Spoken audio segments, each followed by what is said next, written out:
this is Because We Care, live from my house. Keith Kilgore. And co-host Reggie Watts here. And we talk about the presidential debate, which was Wednesday of last week. It's Monday. I saw it Friday, however. We did a first take on this, but actually it got messed up, so we got to redo it. It's okay, just take two. Yeah. We usually want to do this, but okay. It seems like most of the media tries to claim that Romney had a stronger performance than Obama did in the debate. But if you look at it logically, I mean, he was down in polls and he was expected to perform really well at this debate. So it's not surprising he brought his A game. And Obama, it was really his anniversary. Even as Senator Romney commented on, so you can't really blame him for not having as much enthusiasm in it. Yeah, you can't. I thought a lot of people say Romney won. I thought it was a tie. There was a lot of finger pointing in a way. It wasn't very back and forth, though, if you look at it. It was more so them expressing their points, but not really arguing. It wasn't really a debate, more or less it was just them elaborating on their own views. You know what I mean? There was a lot of back and forth, but they were basically just saying the same thing over and over. And there was no mediation, in the whole entire debate. It was just that. What was the first thing I talked about was job creation. What was it? Romney wants to put to tax reductions for small businesses and whatnot. Try to, get them to hire more people. To hire more people, people get, those people get more money and more jobs. They go buy stuff. It's a chain reaction. While Obama wants to cut out the middleman and just cut taxes for people, in which then the people have more money, they buy stuff, businesses get more money. So either way, it's kind of to the same ends. And I see two real problems with one with each side actually. If you look at Obama's side, he says he wants to return things much the way that the Clinton administration ran the economy.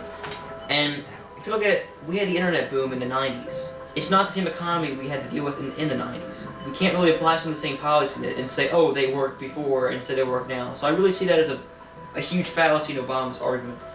And on the side of Romney, he says he wants to cut $5 trillion in the debt over the next 10 years with all these loopholes and exemptions and such. I don't really see where he's drawing most of the money from this. And with an additional $2 billion in spending in the military, I really don't see how this is going to help finances anyway, considering the military already spends as much as the top 100 countries combined around the world, besides us. He said that actually the whole thing of adding $5 trillion to deficit is actually not true.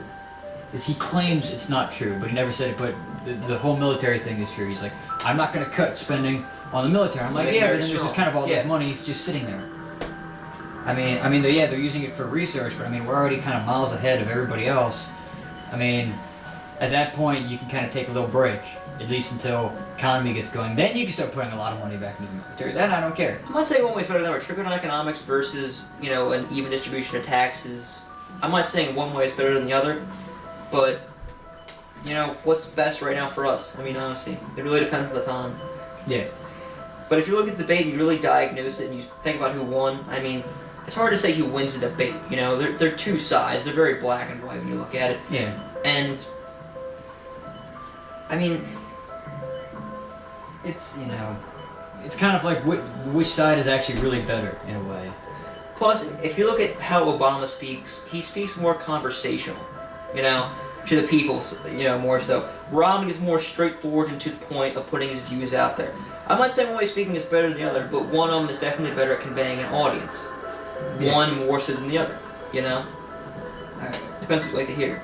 Alright, some of the other things was talk about the energy crisis, which again was, I noticed this a lot. They both agreed, yes, we need to get, gas needs to go down.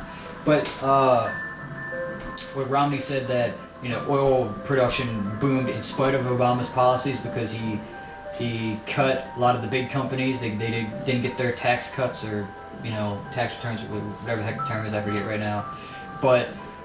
And then it doubled because of private oil company owners. And then he also criticized them for putting $9 billion down in tax cuts for green energy companies, which is apparently about equal to about 50 years worth of tax cuts that they've been giving to oil industries. And I also think it's interesting that some of the cuts Romney wants to make are in things such as Medicare, whereas he even called it Obamacare, in all honesty. Well, Obamacare is actually different than Medicare. It's not the same thing. Well, I mean, not Medicare, sorry. His new Health Care Reform Act, or whatever. Yeah, the healthcare. I don't know exactly. Obamacare.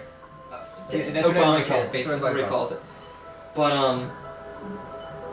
and he wants to cut funding to other things. But, I mean, I'm not saying some things are more important than others, but Big Bird. it's sad. This is why other countries make fun of our political systems, because we value Big Bird in our political debates. Yes. This is why Europe makes fun of us. But I mean, it's like, again, public access TV shows. It teaches people. I mean, it's not bad. I mean, but I mean, maybe don't give them as much money. I mean, you know, how many times can you say today's brought to you by the letter S? But it's before you run out of things.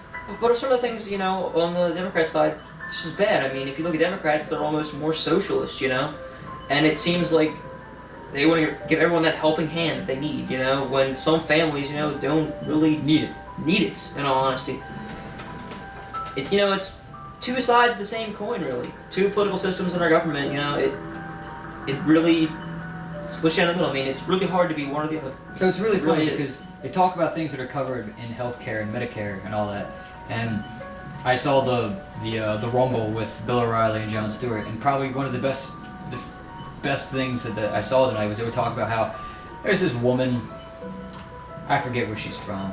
She wants her birth control pills to be, you know, paid for her by the government, and they said no. But then the other thing is, and then you know, O'Reilly says no, and then Jon Stewart goes, well, yeah, but healthcare and Medicare covers Viagra. So, I mean, it would make sense to either have both or neither. So I mean, it's like, all right, it doesn't make any sense. Welcome to politics, folks. Yes. None of it makes any sense whatsoever. But we just suggest you get informed about what's actually going on and what each side is trying to bring to the table. So, I mean, Yeah. I'm not sure I can value either way, but saying these are the facts. Yep. So, I think that's about everything. I mean, is there anything else we missed? not much. Just look out for our. I guess the next one for our the next vice one. presidential debate, which will be coming.